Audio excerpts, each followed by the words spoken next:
What if I told you that a platform built on the simple idea of sharing a video from the zoo would go on to rewrite the rules of media, culture, and even reality itself? What if the digital world you know today, the influencers, the viral trends, the endless scroll, all started with a single grainy 19-second clip? This isn't just the story of a website. It's the story of how a digital experiment became a global power, and the dark, complicated truth hidden just beneath its surface. It all began in 2005, a time when the internet was still a clunky, disconnected place.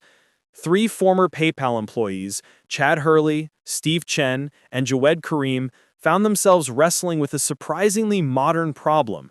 Sharing videos online was a nightmare. The frustration sparked an idea, a digital garage project that would soon spiral out of control. On April 23, 2005, a video titled "Me at the Zoo" was uploaded. In it, Jawed Karim stands in front of an elephant enclosure, remarking on their really long trunks. It was mundane, unscripted, and utterly unremarkable.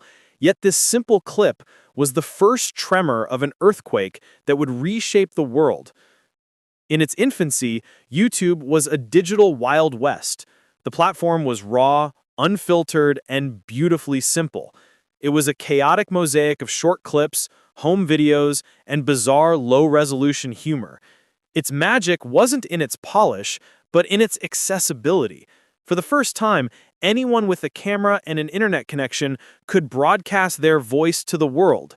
No gatekeepers, no studio executives, no rules. This radical democratization of media caused an explosion in popularity. It wasn't just a website, it was a phenomenon, a digital canvas where millions began to paint a picture of a new kind of internet. The world took notice, and so did the giants of Silicon Valley. In 2006, in a move that sent shockwaves through the tech industry, Google acquired YouTube for a staggering $1.65 billion.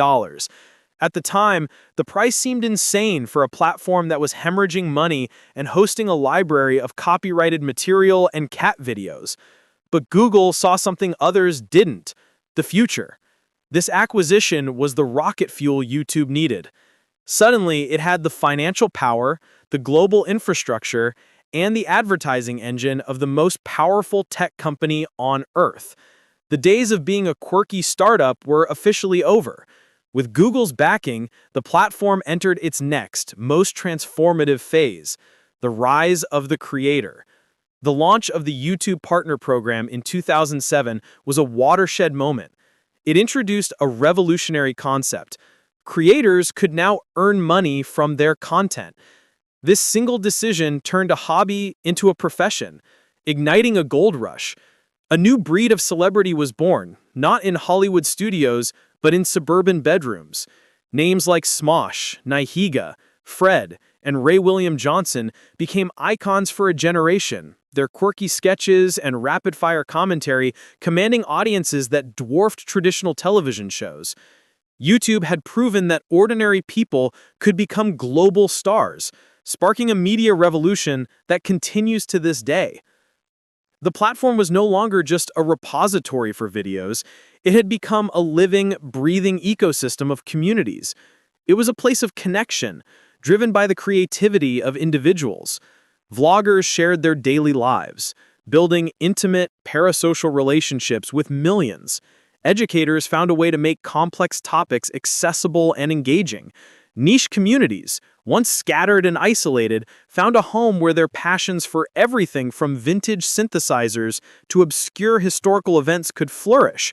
YouTube gave a voice to the voiceless, creating a powerful, decentralized cultural force that operated entirely outside the mainstream. But where there is culture, money is sure to follow. As YouTube's viewership soared into the billions, advertisers saw an unprecedented opportunity. They began flocking to the platform, eager to reach its massive, engaged audience. This influx of cash transformed YouTube from a creative haven into a cutthroat business. The game changed. Creators, once driven purely by passion, now had to think like marketers.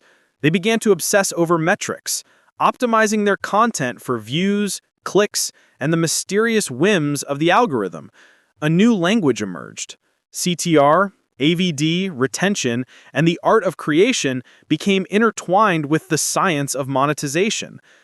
This is when an invisible hand began to steer the ship, the algorithm.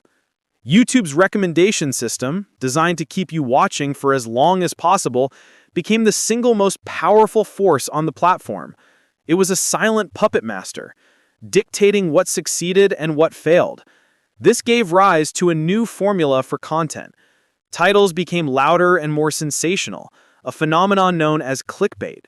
Thumbnails evolved into hyper-stylized, emotionally manipulative works of art. The focus shifted from making a good video to making a video the algorithm would love, one that maximized watch time and kept viewers glued to their screens. The creator was no longer just serving their audience, they were serving a machine.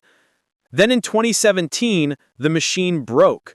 A crisis, dubbed the adpocalypse, erupted when major brands discovered their ads were appearing alongside extremist and offensive content. In a panic, corporations like AT&T, PepsiCo, and Walmart pulled their advertising dollars, threatening YouTube's very financial model. The backlash was swift and severe. YouTube responded by tightening its rules, implementing a system of mass demonetization that punished creators, big and small.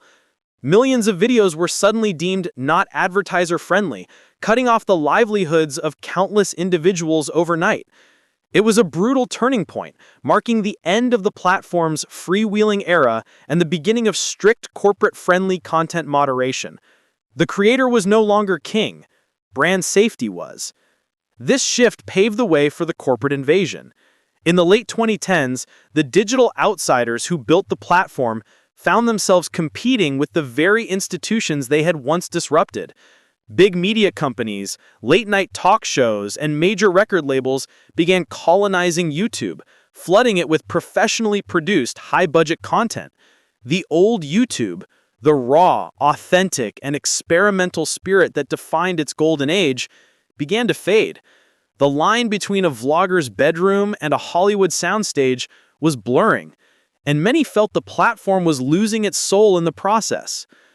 Just as the platform seemed to be crystallizing into a more traditional media landscape, a new generation of creators emerged to shatter the mold once again. At the forefront was Mr. Beast, who redefined what was possible on YouTube. His videos weren't just content, they were massive, high-stakes spectacles with budgets that rivaled television productions. He gave away millions of dollars, orchestrated elaborate viral challenges, and combined philanthropy with entertainment on a scale never seen before.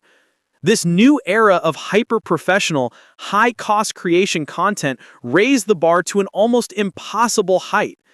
YouTube was no longer just a competition, it had become a full-blown arms race, an ecosystem where creators operated like nimble, highly competitive movie studios. Behind the scenes, the algorithm continued its silent evolution. The focus shifted from simple clicks and watch time to a more sophisticated metric, audience retention.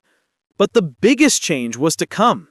Threatened by the meteoric rise of TikTok, YouTube launched Shorts, a direct competitor focused on short-form, vertical video. The algorithm was re-engineered once again, this time to favor quick, addictive, endlessly scrollable content. The platform that had once championed long-form, deep-dive videos was now chasing the fleeting attention span of the mobile generation, forcing creators to adapt or be left behind. This relentless pressure to constantly produce, adapt, and feed the algorithmic beast came at a devastating human cost. The term creator burnout became a common refrain. The endless YouTube grind, the demand for constant uploads, the obsession with analytics, and the fear of becoming irrelevant took a profound psychological toll. Many of the platform's biggest stars spoke openly about their struggles with anxiety, depression, and mental exhaustion. The dream of creative freedom had, for many, turned into a digital prison, where their well-being was sacrificed at the altar of metrics and growth. Despite its internal turmoil, YouTube's external dominance is undeniable. Today, it stands as a global colossus with over 2.5 billion monthly active users who watch billions of hours of video every single day. It has become the world's second-largest search engine, trailing only its parent company, Google. For billions of people, it is the primary destination for learning a new skill, catching up on the news, or simply being entertained. It is a utility as fundamental as water or electricity, a digital infrastructure upon which modern society is built. The legacy of this platform is as complex as it is profound. It has given us everything from viral cat videos to presidential debates, shaping global culture, politics, and communication in ways its founders could